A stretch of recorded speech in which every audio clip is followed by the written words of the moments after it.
paragraph, Srila Prabhupada writes that Lord Krishna is described as the Mahapurusha in the Srimad Bhagavatam in Canto 11, in his devotional feature as Lord Sri Caitanya Mahaprabhu. Sri Chaitanya Mahaprabhu is Lord Krishna himself in his devotional attitude, descended to earth to bestow special favors upon the fallen souls of the age of Kali. And Prabhupada goes on to talk about the importance of hearing and chanting.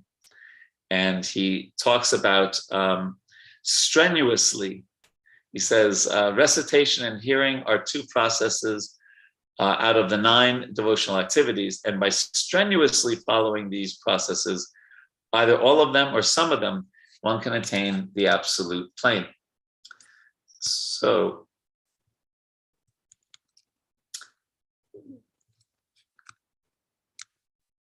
one second. So one thing that really struck me in this verse and why I liked it, and then thinking about Lord Chaitanya, and the word strenuous here, and in the translation, because you are the most sincere devotee of Lord Krishna. So Sukadeva Goswami talking about Maharaj Parikshit. And I was thinking about how the Lord, in his incarnation of Krishna, he showed us so many things, Lord Chaitanya. But one of the things that we don't necessarily talk about a lot, but is so important, is he taught us how to be sincere devotees. And this idea, in many places, Prabhupada would say that the secret of success is being sincere and serious. So this idea of being sincere in our approach to Krishna, in our approach to Chaitanya Mahaprabhu, and approach to our Guru Maharaj, that is so important. We hear, for example, Krishna Bhakti Rasa Bhavati Mati Kriyatam Yena Katopi Labhyate Tatra Loyam Apimulyam. That loyam, this idea of greed, or we also talk a lot about desire. And I think another, since we're using English words here, another really nice way to talk about it is sincerity. Really having a sincere desire to please Krishna, sincere desire to serve devotees. This idea of sincerity. You can look at it so many ways. Anya bilashita shunyam jnana karma anavritam anukulyena Krishna anu shilinam bhakti ruptamam. That verse, we sometimes think almost in a little bit of mechanical way that you should serve Krishna favorably, and your bhakti should not be covered by karma and jnana. But another way to look at it is just how sincere one has to be to exemplify that verse. So what I'd like you to do is think, here's the question, is what brings out your sincerity? So if you could think of a time when you really felt sincerity in your heart, okay? Try to get that in your mind. Sometime that you really felt sincere desire to serve Krishna, sincere desire to serve the devotees, sincere desire to serve spiritual master. So try to get that in your mind for a second.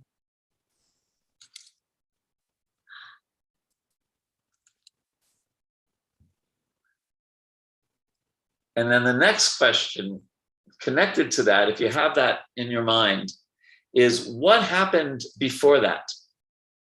What happened either in your thought process or practically externally in your life that made that sincerity come to the forefront of your consciousness? So who would like to go off of mute and say something about that? Myself, Prabhuji. Yes, Prabhu. Yes, Rathayatra ji. Prabhuji, actually, when we see in front of you,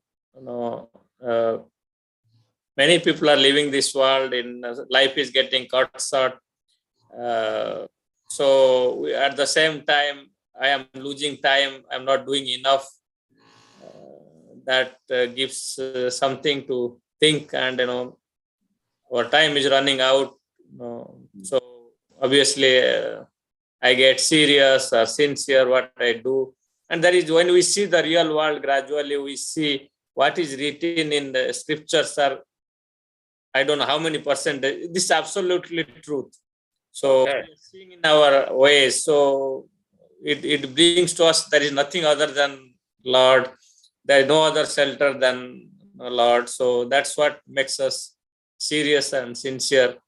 Okay, so for you, it's a combination of seeing other people dying and thinking and then seeing how the scripture is correct, the shastra is correct in the way the truth of the shastra and the temporary nature of this world. So that brings out sincerity in you. Very nice. Others, and welcome His Grace Brahmatirtha Prabhu to our assembly today. Others, what brings out what's happened to you? Think of a time when you've been very sincere, and what happened before that to bring out that sincerity. I can go, Prabhu. Yes, Krishna Kant Prabhu. So I'll say maybe I'll answer the question in a chronological order. What comes first, and then whenever was I sincere, I realized for a moment I was doing a little experiment. I was doing that myself and thinking, do I really remember Krishna? What if something happens at this moment? Do I really remember Krishna? And I realized I did not remember Krishna or devotees or anything to do with Krishna consciousness for a very long period of time, several hours in a day. And towards the end of the day, I realized, oh, this morning I got into work. I did my rounds and then I got into the work. And since then until now, which was late in the evening, I did not think about Krishna at all. So I was so engrossed that suddenly prompted me to become sincere. Okay, so seeing some lacking in yourself, you wanted to make up for it by being more sincere and more Krishna conscious, and especially at work. Sometimes we just get so absorbed in our work that it's like, who's Krishna? Right? Very nice. Yes, Prabhu, exactly. Yeah, very good. Okay, others? Thank you, Krishna Kant Prabhu.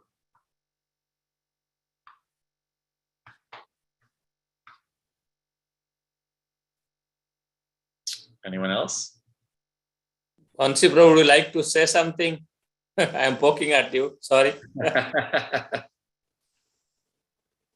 Hare Krishna, Prabhuji. Sorry, I just joined the call, Prabhuji. So, Acha. No problem, Prabhu. So I'm trying to think of in my own life. Well, here are a few things that I find bring out sincerity in me. One is associating with sincere devotees, like Brahmatirtha Prabhu. And thinking of a number, I've been very fortunate because living in Vrindavan for 2 decades, I met so many serious and sincere and senior devotees over the years. And I find that, Krishna consciousness is caught as much as it's taught. And when you associate with, and you see how a truly sincere devotee deals with the world, deals with devotees, deals with their sadhana, for me that has been one real source of inspiration in sincerity. Another one for me is feelings of reciprocation with Krishna. Doing something, whether it's chanting rounds or doing some kind of sankirtan or talking to someone about Krishna, and feeling happiness within, in the hearts, and you're feeling some reciprocation with the Lord, I find that brings out sincerity in me. And one that we could talk about for a while, but Krishna says in the 11th canto, actually it's a very interesting conversation because Parikshit Maharaj says to Sukadeva Goswami, how come like devotees of Krishna, they don't seem so well off, but devotees of Lord Shiva, they're like, they're crorpatis, they're rich. And so Sukadeva Goswami says, well, funny you should say that, because Yudhisthira Maharaj asked the same question of Krishna. And Krishna, then we hear the famous verse that Prabhupada used to like to quote, Yasyaham managrinami harisetatanam chanai. That when, in my first installation of mercy, is that I give difficulties to my devotees. And in those difficult situations, one tends to cry out more for the Lord. And can you think of any examples in the Shastra of devotees put in difficult situations and then they called out for more for Krishna?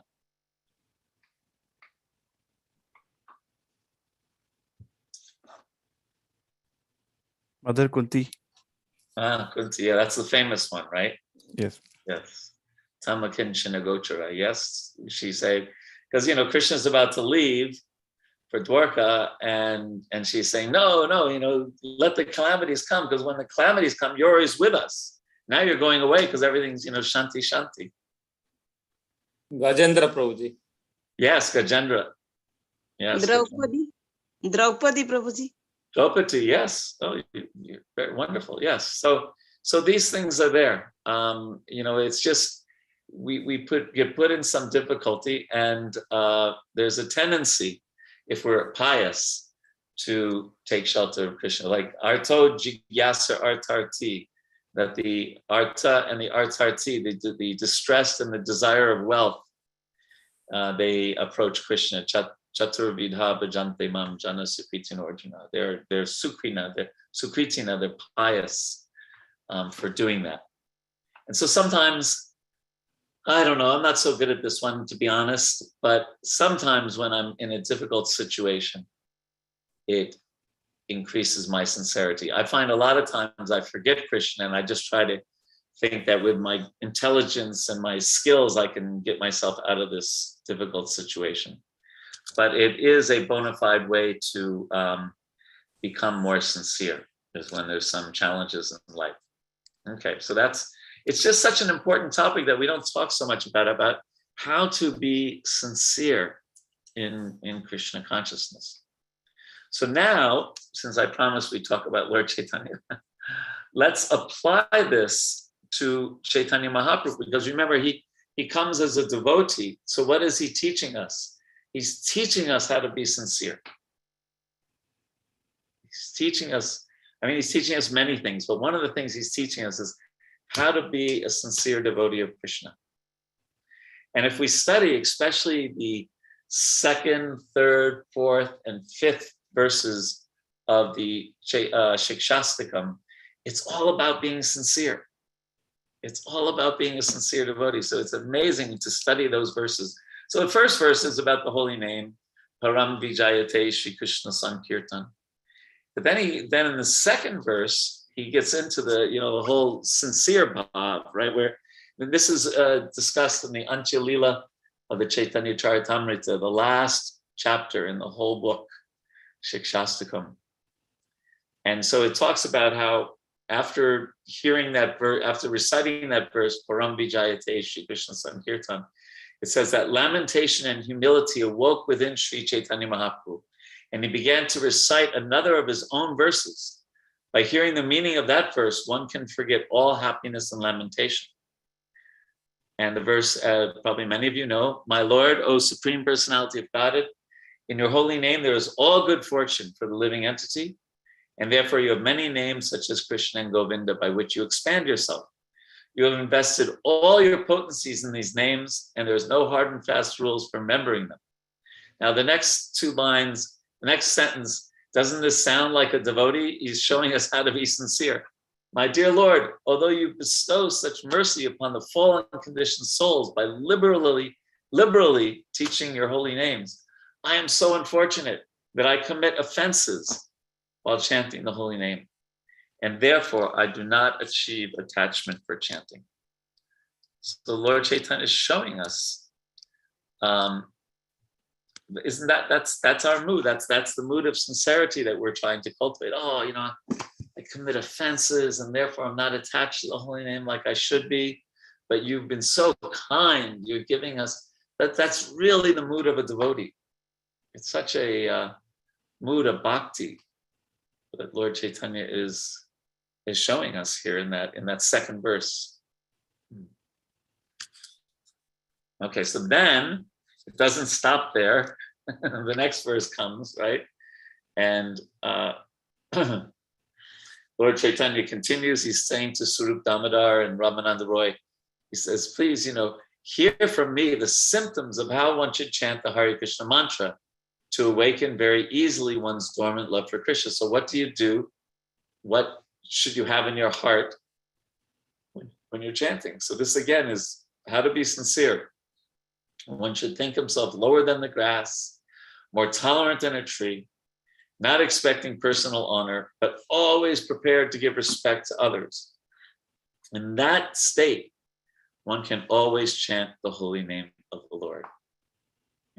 So this idea of respecting others and being prepared, usually for most of us, we say, yes, I will respect others, except, and then we have a laundry list of people that, that don't fit into that mold. I respect everyone except so-and-so Das and so-and-so, like that. We have our little list. But this, again, Lord Chaitanya is showing us how to be sincere, to be tolerant, right? Like a tree gives shade, a tree gives fruit, a tree doesn't protest, and kids are jumping up and down on one of the branches. So again, showing us how to be a sincere devotee of Krishna. It's really, the Shikshastra is amazing in this regard. We got two more verses. So Lord Chaitanya spoke in this way, and his humility increased, and he began to pray to Krishna to be able to discharge pure bhakti. And he says, O Lord of the universe, now don't we relate to this? I do not desire material wealth, materialistic followers, a beautiful wife, or fruitive activities described in flowery language. All I want, life after life, is unmotivated devotional service to you. Na dhanam, na janam, na sundarim. Right? And we know that we have mixed desires, and our mind goes here and there. We're praying to Krishna. Somehow, Krishna, please let me just want to serve you. So Lord Chaitanya is showing us. He's saying, no, I don't need the things of this world. I just want bhakti. Isn't that something that in our better moments, at least, that we pray for? In our other moments, we might pray for, what's that song? Oh Lord, won't you give me a house by the sea, Swami Jai Jagadisha Hari, that whole, right? But we know better as devotees, as followers of Srila Prabhupada. And here Lord Chaitanya is just showing us practically how to be sincere. So let's do one more verse, and we'll see if you have any questions so far or comments. So then it continues. This is all again from that chapter. In great humility, considering himself a conditioned soul in the material world, Chaitanya Mahaprabhu again expressed his desire to be endowed with service to the Lord. Ayinanda Tanuja Kinkaram. Oh my Lord, oh Krishna, son of Maharaj Nanda, I'm your eternal servant. But because of my own fruitive acts, I have fallen into this horrible ocean of nescience. Now please be causelessly merciful to me. Consider me a particle of dust at your lotus feet. So just so when we look at the Shikshastra through the eyes of Lord Chaitanya teaching us sincerity, there's such a lesson there. And he's saying it, and Lord Chaitanya is showing that it's not easy. I love this quote I heard from Ravindra Suprabhu, that eternal vigilance is the price to pay for liberation. So that idea that Lord Chaitanya is showing, it's not easy. Trinada peace. I don't want these things. I just want, I don't want fruitive activities. I just want your devotional service. So this is one way to look at Lord Chaitanya's advent. And mercy upon us is that he shows sadhakas, practicing devotees, how to do it well. And not only externally, but also especially internally. So we can take a pause. And what comments do you have about sincerity or anything that we've discussed, or questions or anything like that? Prabhuji, can you elaborate a little bit on the internal vigilance part you just mentioned, Prabhuji, so that we can be really to some extent vigilant? Well, there's so many ways to answer that, of course, right? 108 different ways to answer that, at least. Here's one way to do it, is about at least 45% of our life, of our 24 hours that, daily, consists of habits.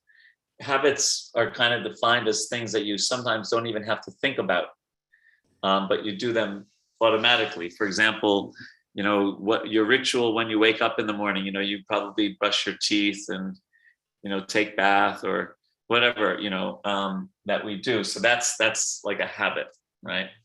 And for non-devotees, it said 45% of our life. Maybe for us, it's even more because, Prabhupada has taught us to be regulated. So one way to be vigilant is to look at our habits and see which ones we want to keep, see which ones are not helping our devotion, our bhakti, and maybe seeing which habits we should adopt. You see, the idea of habits and the power of them is that you don't have to, once something becomes a habit, you don't have to use a lot of willpower to do it. You see, you only have so much willpower muscles, and habits means that you don't have to use willpower. They become habitual. They become part of our life. Unfortunately, we most of us have some habits that don't help our bhakti.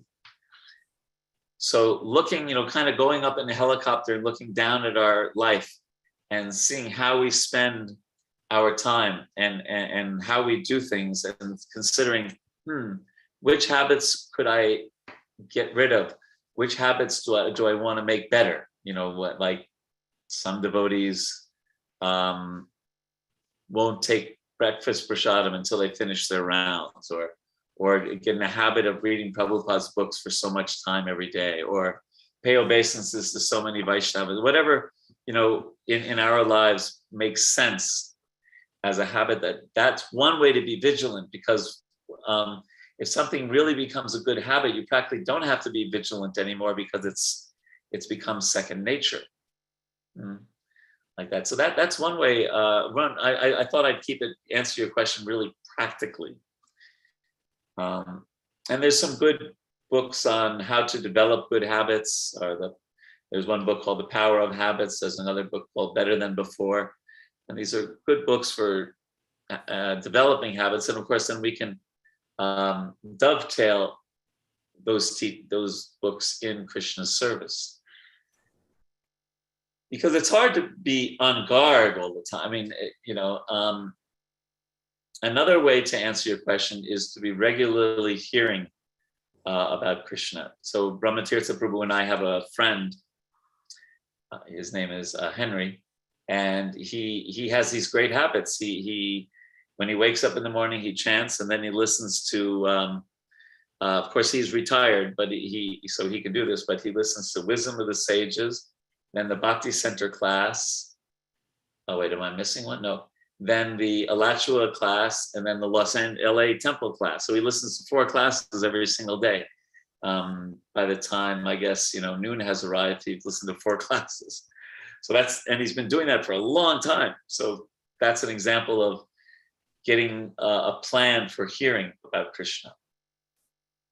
So there's so many ways, Prabhu, to answer that question. Another one that let's just add to that is making sure we're not in the habit of criticizing devotees.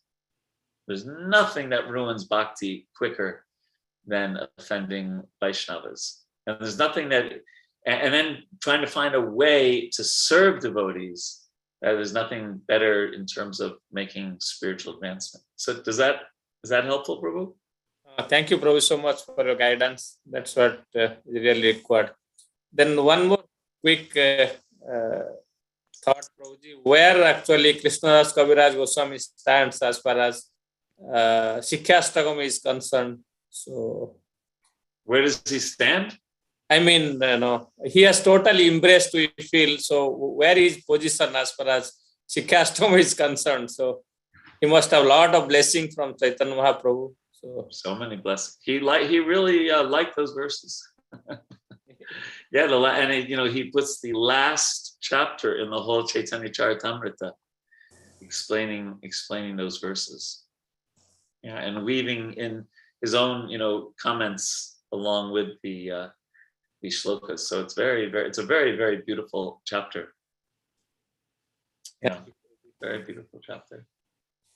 And those are the only verses that Lord Chaitanya actually wrote.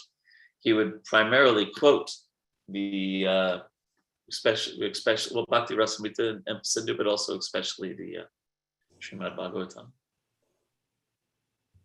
It's a very amazing book, Caitanya Charitamrita, because it also he established the philosophy of Chaitanya Mahaprabhu. Because Mahaprabhu had he had followers in Bengal, followers in Vrindavan, and I guess in Puri, and they didn't really they saw things somewhat differently, and so the Caitanya Charitamrita brought them all together in one place philosophically.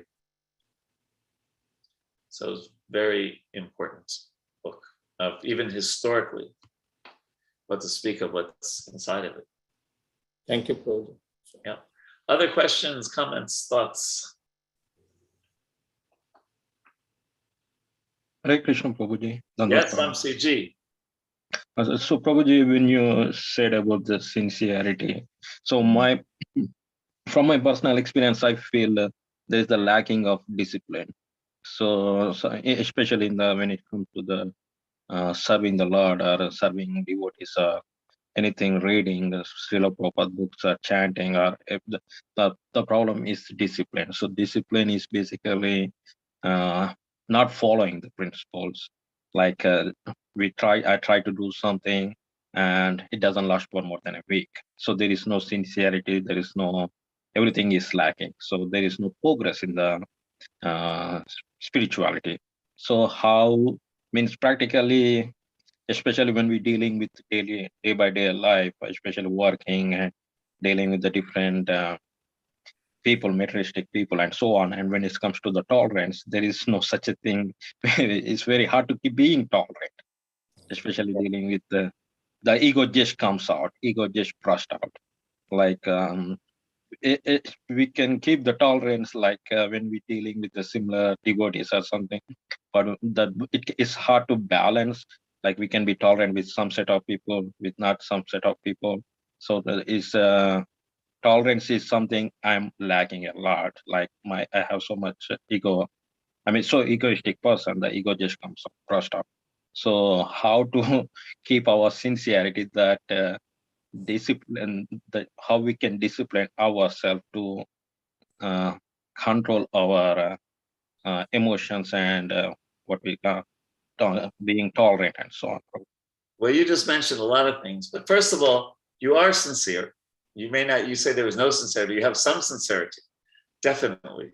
You're describing something that is explained in the scriptures as hridaya durbalyam. And it means Prabhupada translates it as weakness of heart. And so, in other words, we want to do something, we want to be better, we want to be more, as you use the word, disciplined, but time to take rest, take some extra gulab jamans, whatever. So it does take, you use the word discipline, and yes, discipline is there. Prabhupada even talks in the Bhagavad Gita about that, we should be disciplined like in a military school, where there's very strict discipline.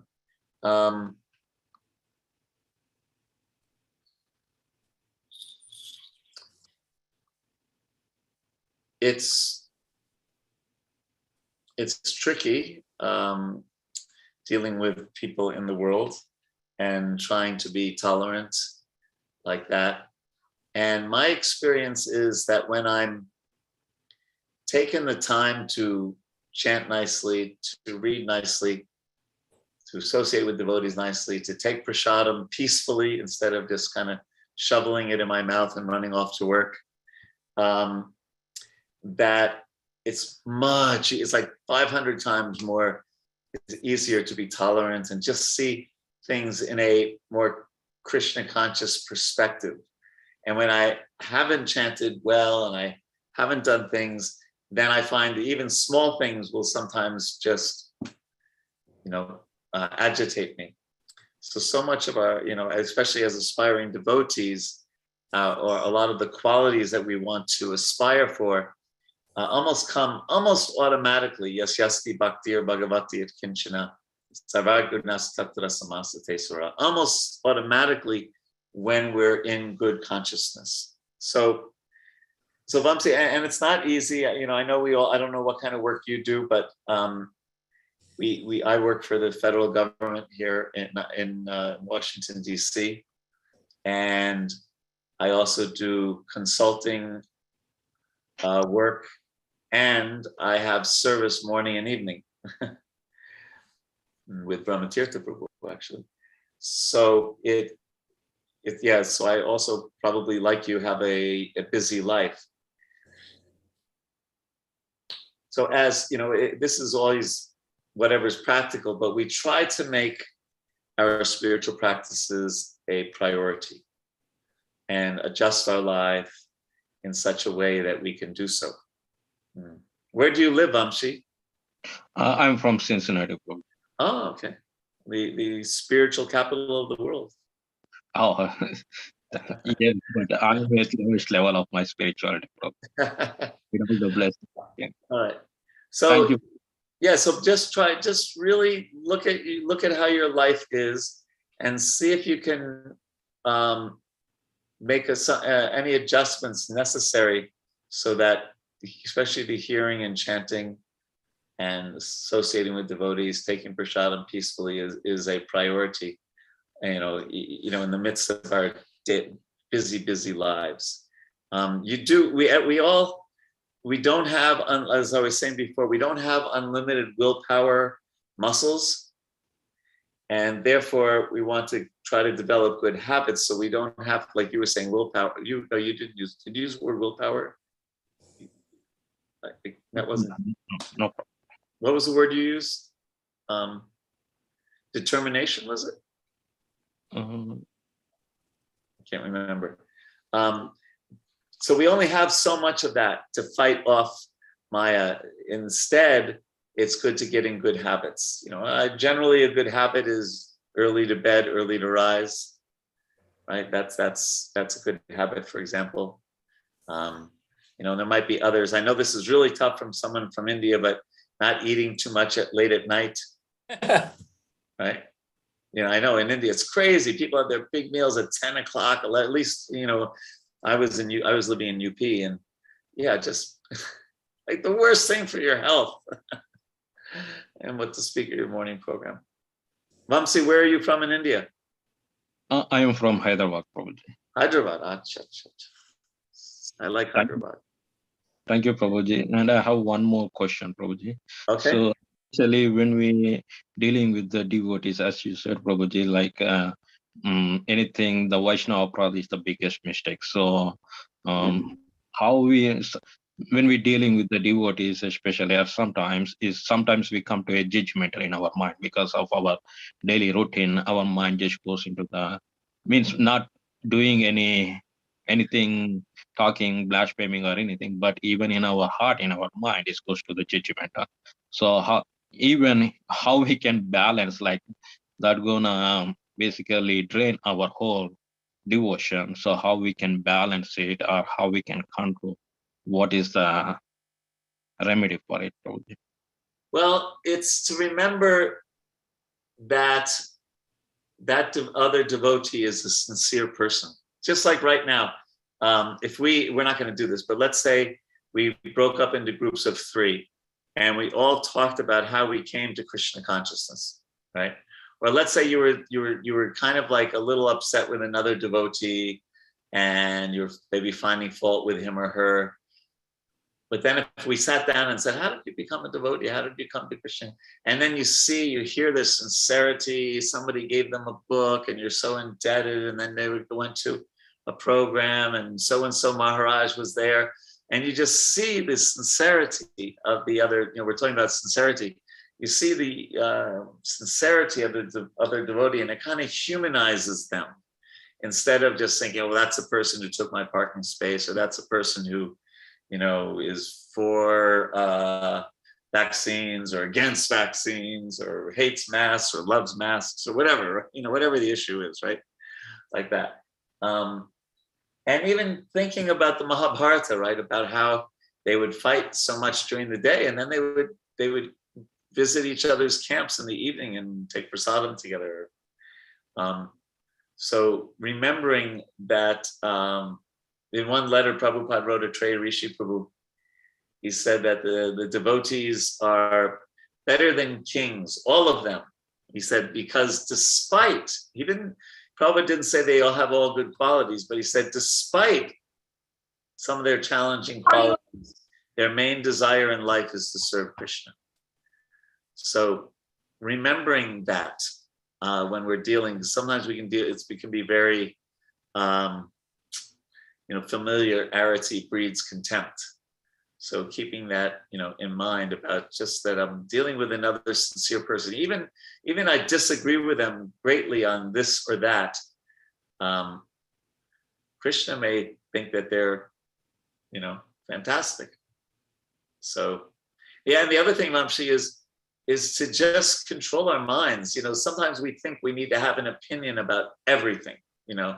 I like the way that person ties their dhoti. I don't like the way they do that. I like that. I like that. I don't like that. I like that. The mind is constantly sankalpa, vikalpa, accepting and rejecting. And why we Bhagavad Gita, so many places is telling us to transcend sukha dukkha same kritva labdha labdha jayam jaya, to get beyond the dualities of this world. So let's not try to also think about devotees too much in terms of dualities, but remember that they are sincere servants of Prabhupada and Krishna. Sabtik? Oh, you're from Hyderabad. You don't speak Hindi. Is that okay? Thank you, Prabhuji. Thank you very well. Thank you very much. I like Hyderabad. I spent a lot of time in Hyderabad as well. Thank you, Prabhuji. Were you from Secunderabad or Hyderabad? No, from Secunderabad, Prabhuji. I thought so. Other comments, questions? So, Prabhuji, can I ask a follow-on question? See, yes, why not? So, what do we have to? There is something is missing. That's why our mind goes to criticizing others. Is that we are not concentrating enough on Krishna? Can it be? If we really sincerely, as you told, all the time engage our mind with Krishna, obviously this type of anartha will go away, or maybe devotee association. Well, there's a few things. First of all, Rathiyatraji, that that saying, right? If you point your finger at somebody, you're pointing 3 fingers at you. Yes, Prabhuji. So often we can see a fault in somebody else because we're very familiar with that fault, because we have that fault in ourselves. That's one thing to remember. Secondly, it's often, at least in my life, I can see it's often when I'm not hearing enough of the presentation of Krishna consciousness, and I start thinking I am this body and I am the doer, and all of that. And then another thing that really helps me is the time that Prabhupada told Peter Burwash. He said, do not be upset at the agent of your karma. So somebody, what's that? What is the gentleman's Prabhu's name? Peter Burwash. He was a tennis player. Famous tennis pro, and Okay. Prabhupada, and he's a devotee. He's definitely a devotee. He's presented at a lot of ISKCON events. He lost the final because he could not step over the ant or something like that. He lost some of the final contest, Yes. Yeah, because he didn't want to step on the ants. That's right. That's him. Yes. So Prabhupada said, do not be upset at the agent of your karma. So someone's giving you a hard time or criticizing you or something. They're just handing you on a very nice silver platter your karma. And Krishna is minimizing it. Tatenu kampam sukshamikshamano panjana evatmakitam vipakam. Krishna is minimizing it. And so that's a beautiful meditation, isn't it? Do Yes. not be upset at the agent of your karma. So we have to hear these things because we're forgetful by nature. And we just have to get fixed that, because it's true, when you become familiar, that could be a problem. But to just appreciate devotees. I told you I've been traveling here with Henry, Bhakta Henry, and he's always appreciating devotees. So it's very, very nice. So appreciating devotees is really wonderful. And if one devotee really rubs you the wrong way and is just somehow or other, it just wasn't meant to be your relationship with him or her, then Prabhupada's advice was respect that person from a distance. So you don't have to intimately associate with them, but you should still respect them. So respect them from a distance. Prabhupada told us about his god brothers in that way. He said, respect them from a little distance. So. Thank you, Prabhuji. So it's really wonderful. So would you like to speak few minutes, Prabhuji, before you conclude, so that if anybody has a question, or you can go with question answers. You have covered, I think, important points. What you would like to do? You have 10 more minutes, Prabhuji. Maybe, I don't know, it will be too late for you to stay back. You decide whatever you would like to do. No, quite fine, no problem. I see Raj Sharma got very dressed for class today. He looks very paka in his picture. Hare Krishna, Prabhuji. I got a little late. Sorry about that. No problem, Prabhu. How are you? I'm doing good, Prabhuji. Thank you. Where do you live, Raj? I'm in Hercules. I'm in the Bay Area, Prabhuji. Like 10 minutes from the Berkeley Temple. Berkeley Temple? Yeah. You're in California. California, yes, Prabhuji. And you're a Sharma, you're a Brahmin. Yeah, I'm in Brahmin, yes, Prabhuji. Yes. Very good. Nice to meet you. Where are you from in India, Raj? I'm from Bihar. That's like really? next you're to Vihari. I'm also Bihari. Yeah. I'm Vraja Bihari. Yeah, so we are all like, end of the day, we are Bihari, yes. Yeah, we're both Biharis. Bihari, yes, yeah. Were you from Patna? Yeah, so Buddha Gaya. Gaya, you heard Gaya, right? Yeah. It's Gaya, yes. Prabhuji was there 30, 40 years, 21 years in India. So yeah. Man, Prabhuji knows every state up there. Yeah, I've been to Patna. Any other questions, comments, thoughts? I have one more question, Prabhuji. Yes, Vamsiji. So, Prabhuji, it's my kind of I'm struggling with. So I'm kind of introvert person. So I am like not properly communicate, especially in the in the crowd, especially all our devotion, advancement of our spirituality depends upon how we get along with all the devotees, and it's like but what is the solution for introvert person who doesn't able to function properly in a group or in a whole big community or something, like like to step back, and so sometimes it's really hard to break that boundaries, and do you got so what is the what we suggest, Prabhuji? Well, I don't know how much an introvert you are. You've been asking the most questions in this class, so that's nice.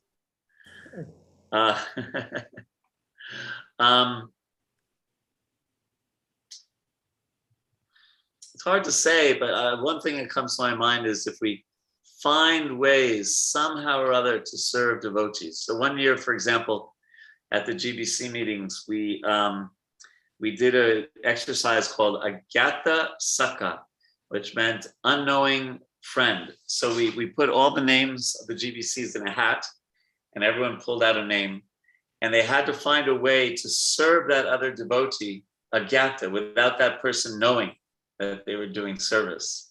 And so there was all kinds of creative things. Sometimes the person would just put the other devotee's shoes out so that when they came out of the room, the shoes were right there. Or somebody would get some prasadam and put it in a bag and hang it on the door handle where they were staying in Mayapur, and different things. But somehow or other, finding a way to render some service. If we're at the temple, and as Sunday program, maybe serving the prasadam or cooking the prasadam, or just finding ways to serve devotees is a very nice way to connect with them, whether we're an introvert or an extrovert.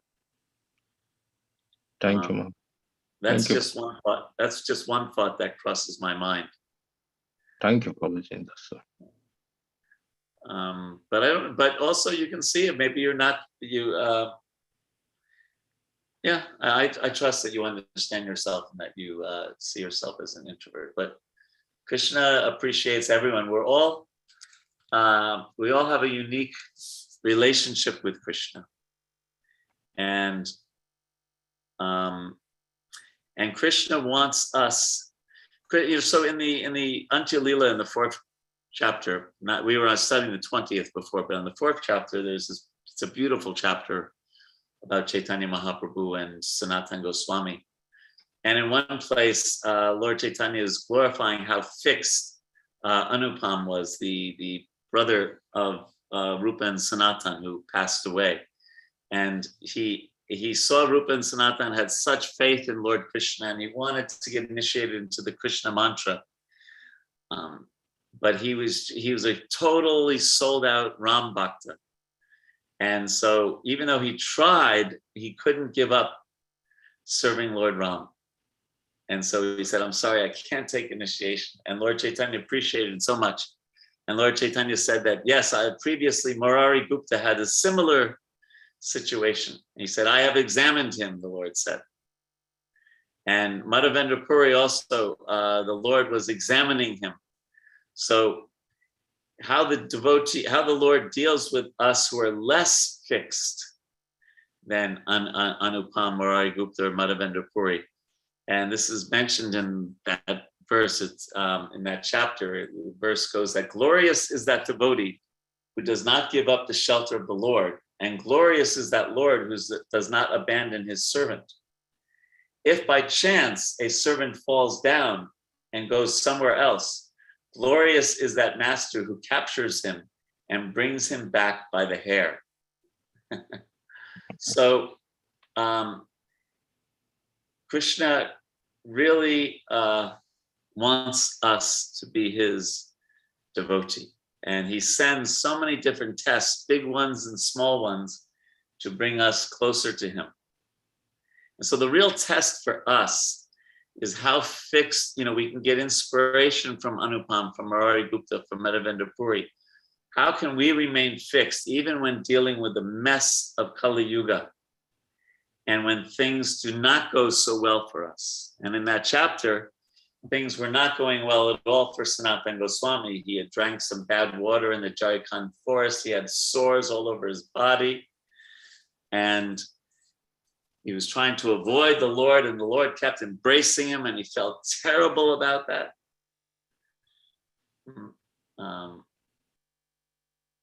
And then one day the Lord Mahaprabhu, Chaitanya Mahaprabhu, invited him for lunch, and he was in so much ecstasy that he because he's had the sores on his body, he didn't want to go to the Gambhira, Lord Chaitanya's home, by the Singhadwara, because then he would have had to pass so many of the pujaris, and he would feel that if the pujaris even touched him, they would be contaminated and it would be an offense to Lord Jagannath.